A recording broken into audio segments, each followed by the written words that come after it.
May 12, 1884.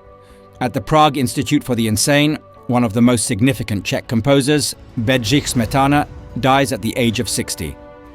The man who is regarded as the founder of Czech national music, a composer whose work is intrinsically connected to the building of an independent Czech culture. And last but not least, a man who lived an incredibly extraordinary life that few could ever imagine. At the end of his life, he became deaf. Yet despite losing his most valuable sense, he composed some of his finest works and remains one of the most respected composers in history.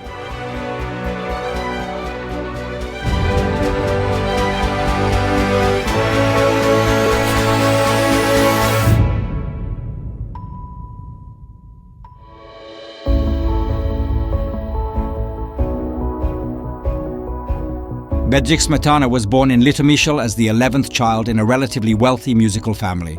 His father, the brewer of the local brewery, was an enthusiastic amateur musician. His mother came from the famous family of composers, the Links. From an early age, his parents guided him toward music, and it quickly became clear that young Bedřich possessed extraordinary musical talent. He learned to read music at the age of 4, and by 5, he was playing the violin and piano. His first public performance in Litomyšl took place when he was 6. A year later, he composed his first piece of music.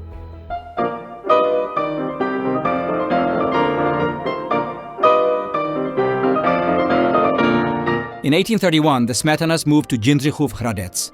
Bedřich spent 5 years there, and as it would later turn out, these would be crucial years for his life. His parents hired him his first private music teacher, and although it may seem amusing, it was also in Jindřichův Hradec that young Bedřich met his future first wife, the 7-year-old Kateřina Kolářová, daughter of his father's friend. It was also in Jindřichův Hradec that an event occurred that would leave a lasting mark on his life.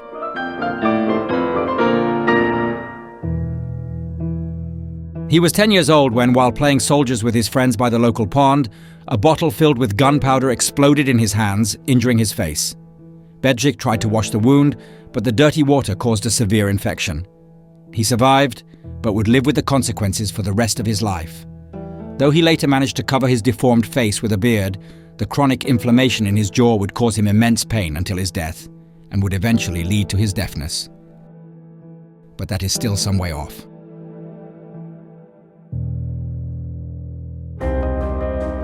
Now it is 1836, and 12-year-old Bedřich enters Jindřichův Hradec Gymnasium.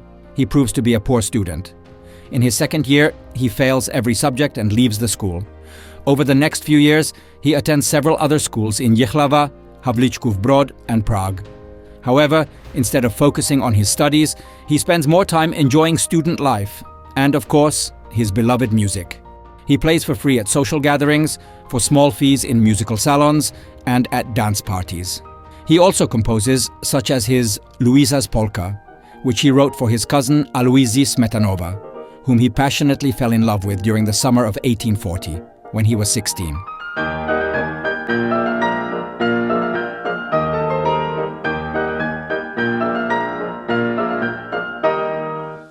Despite his poor academic performance, Smetana graduates from the Premonstratensian Gymnasium in Pilsen in the summer of 1843.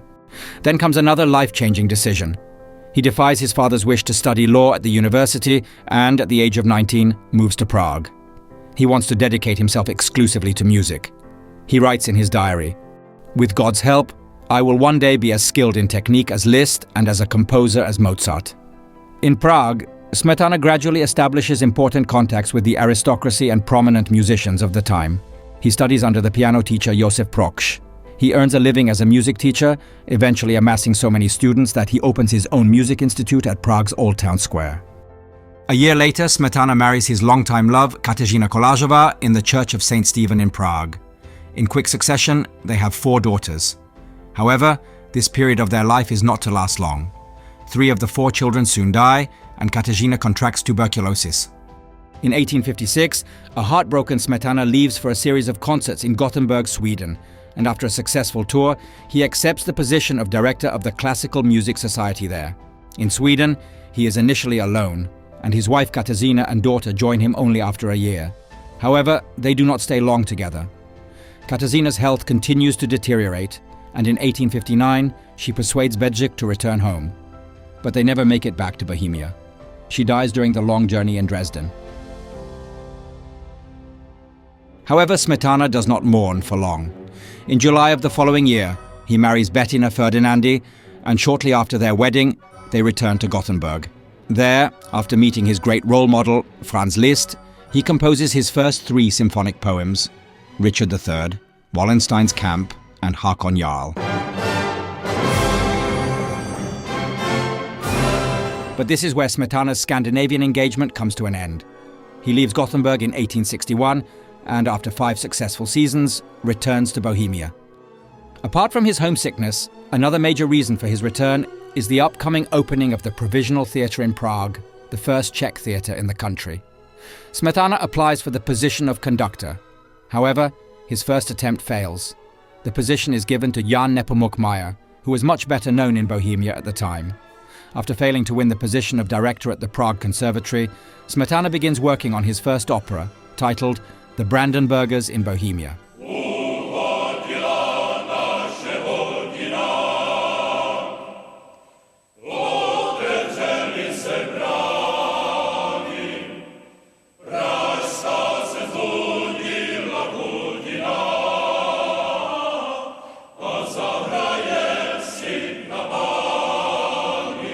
The premiere of the opera causes enormous excitement among the audience. The definitive turning point in Smetana's career, however, will come a few months later, after the performance of his next opera, The Bartered Bride.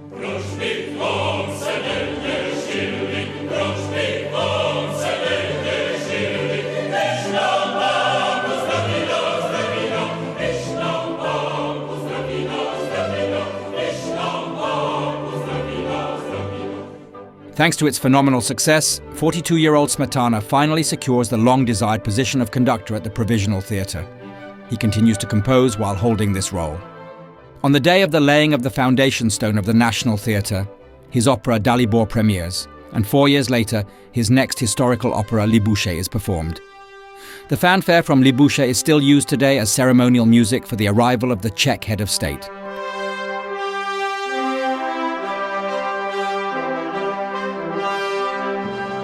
For his professional success, however, Smetana will soon have to pay a high price in his personal life.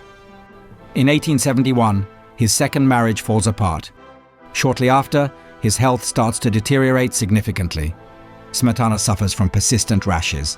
Later, dizziness, auditory hallucinations, ringing in the ears, and their blockage follow. On October 21, 1874, 50-year-old Smetana wakes up completely deaf. The cause is still not entirely clear, but it is most often attributed to his childhood injury.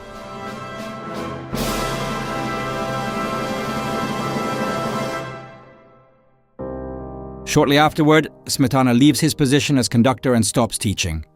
Despite his health allowing him to work only an hour a day, he continues composing. It is incredible that, despite being unable to hear a single note, he creates magnificent pieces of music. Most of his greatest works are composed during the following years. Since September 1874, Smetana has been working on his magnum opus, a cycle of symphonic poems celebrating Czech history, later called Má Vlast, My Homeland. Its complete performance premieres on November 5, 1882, in Prague at Jofín.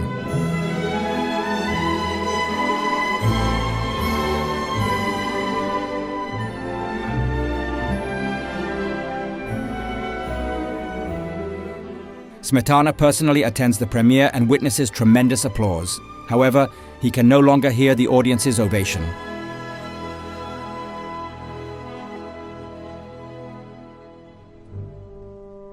At the end of 1882, Bedřich Smetana's health finally fails him completely.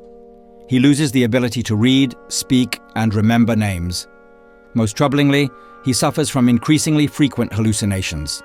He also participates in the reopening of the National Theatre after a fire reconstruction 2 years earlier, and he can rejoice that his opera Libouche was chosen for this celebratory occasion. But after that, the bright moments become fewer, and when he begins to become dangerous not only to himself but also to those around him in fits of rage, his daughter Zsófia has him transferred to an insane asylum in Kateřinska Street in Prague's New Town. There, on May 12, 1884, Bedřich Smetana dies 20 days later. Smetana's funeral takes place 3 days after his death. Thousands of people participate in the mournful procession from the Tin Church to the Vyšehrad Cemetery. During the evening performance of The Bartered Bride at the National Theatre, the stage is draped in black cloth. The Czech nation bids farewell to a musician whose name may not have become as globally renowned as that of Antonín Dvořák or Leos Janáček, but his importance in his homeland was unparalleled. He became truly a national composer.